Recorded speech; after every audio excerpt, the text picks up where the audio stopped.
కృష్ణా జిల్లా తొట్లవల్లూరు మండలం బొడ్డపాడు గ్రామంలో టీడీపీ వైసీపీ కార్యకర్తల మధ్య ఘర్షణ నెలకొంది. తెలుగుదేశం పార్టీ బలపర్చిన సర్పంచ్ మోడే శివశంకర్పై వైసీపీ కార్యకర్తలు దాడి చేశారు. ఇళ్ల స్థలాల వ్యవహారంతో అర్హత లేని వారికి ఇల్లు ఇచ్చారని ప్రశ్నించడంతో ఉదయం వాకింగ్ చేస్తున్న సమయంలో వైసీపీ గ్రామ నాయకులు దాడి చేశారు. దీంతో టీడీపీ సర్పంచ్ పోలీసులకు ఫిర్యాదు చేశారు. ఈ దాడిలో సర్పంచ్ మోడే శివశంకర్రావుతో పాటు సహా మరో ముగ్గురికి గాయాలయ్యాయి. పోలీసులు కేసు నమోదు చేసి విచారణ చేపట్టారు.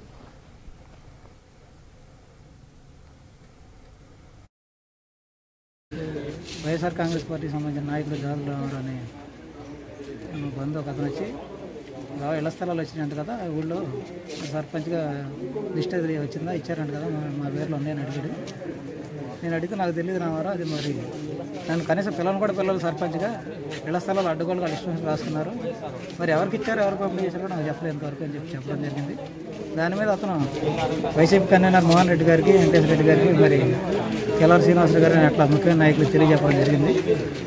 దానికి సంబంధించి మరి చెప్పిన దాని మీద వాళ్ళు కేకలేయడం జరిగింది. మండలంలో గ్రామాల పార్టీని నాశనం చేస్తున్నారు, సర్పంచ్ కూడా మీరు ఓడిపోవడం కారణం ఇదే, మీ ఇష్టం అడ్డగోలుగా అనిమాల నిర్ణయాలు చెత్త నిర్ణయాలు చేయడం అని వాళ్ళు కేకలేయడం జరిగింది. వాళ్ళు కేకలేసిన దాని మీద వైసీపీ నాయకులు అడ్డగోలుగా 25 మంది రాజశేఖర రెడ్డి దిమ్మ ఎదురు కూర్చొని, ముఖ్యంగా సమస్య వైసీపీ నాయకులు వాళ్ళకు పార్టీ కూడా, దాన్ని పక్కన పెట్టి రామారావు అనే వ్యక్తిని అతను బూతులు తిడుతూ, వైసీపీ అధిక పార్టీ అయినటువంటి అతను కూడా బూతులు తిడుతూ, దాంతోపాటు సర్పంచ్గా నన్ను ఈనా కొడుకే చేస్తున్నాడు, ఈడు వలన ఆడు రెచ్చిపోతున్నాడు అని వాడు వచ్చి మమ్మల్ని అడిగేవాడు, మా గురించి మండల నాయకులు కంప్లైంట్ చేసేవాడని చెప్పేసి అమ్మల్ని పెళ్ళాలి పచ్చి బూతులు, రాయలేని భాష, అది చెప్పలేని భాష, కనీసం అంత దౌర్భాగ్యంగా దాదాపు గంట సేపు తిట్టడం, ఇన్ని ఓర్చుకున్న ద్వారా కానీ మరి గ్రామ పెద్దలందరూ కూడా ఇలా పోగొట్టడం జరిగింది.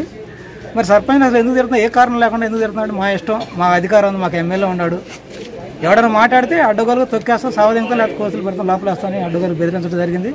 దాని మీద గ్రామస్తులందరూ కూడా తీవ్రంగా నిరసన తెలియజేశారు. చేసినా కానీ అధికార పార్టీ రోడ్డు చేసి మరి నన్ను, నాతో పాటు దాదాపు 8 మంది మరి మా బంధువుల చుట్టాలని, లేకపోతే వివిధ కులాలు, ముఖ్యంగా ఎస్సీ కుర్రోళ్ళు అందరూ వచ్చి మా సర్పంచ్ గారు మంచి పనులు చేశాడు, గ్రామానికి 3వ మరి గతంలో సర్పంచ్ మా మిసెస్ ఉంది, తర్వాత ఎంపీటీసీ ఇండిపెండెంట్ గెలిచాను, ఇది 3వ పదవి సర్పంచ్కి గెలవటం, మరి ఎంత మంచి పని చేసిన సర్పంచ్ గారు మీరు ఎందుకు అడ్డగోలకు మాట్లాడుతున్నారు, అవమానం చేస్తున్నారని చెప్పి వాళ్ళందరూ కూడా వచ్చి వాళ్ళని అడిగితే వాళ్ళ కులం పేరుతో బూతులు పెడుతూ, ఎస్సీ కులస్తులు అయినటువంటి వాళ్ళని మరి పచ్చి బూతులు పెడుతూ, మరి మీరు అడ్డగోలు సర్పంచ్ అడ్డుపెట్టి నా కొడతారు, ఇళ్ల స్థలాలు సీలింగ్ పొలాలు అన్నీ కొట్టేశారు, మీరు ఎవరు మాడితే మా అధికారం మా ఇష్టం, ఎక్కువ మాడితే చంపేస్తాం, సావధింగుతాం, కేసులు పెడతాం, లోపల వేయటం అని చెప్పేసి చేసి వాళ్ళ మీద కూడా దౌర్జన్యం చేయడం జరిగింది. మరి వాళ్ళు ప్రతిఘటన చేసిన దాని మీద మళ్ళీ మమ్మల్ని కొట్టి కింద పడేసి కొట్టి వెంటనే వాళ్ళు పోలీస్ స్టేషన్కి వచ్చి కంప్లైంట్ ఇచ్చారంటే అధికారం ఉందని లేదా ఎమ్మెల్యే ఉన్నాడని అడ్డగోలుతూ చేస్తున్నారు. నేను ముఖ్యంగా విజ్ఞప్తి చేస్తున్నాను.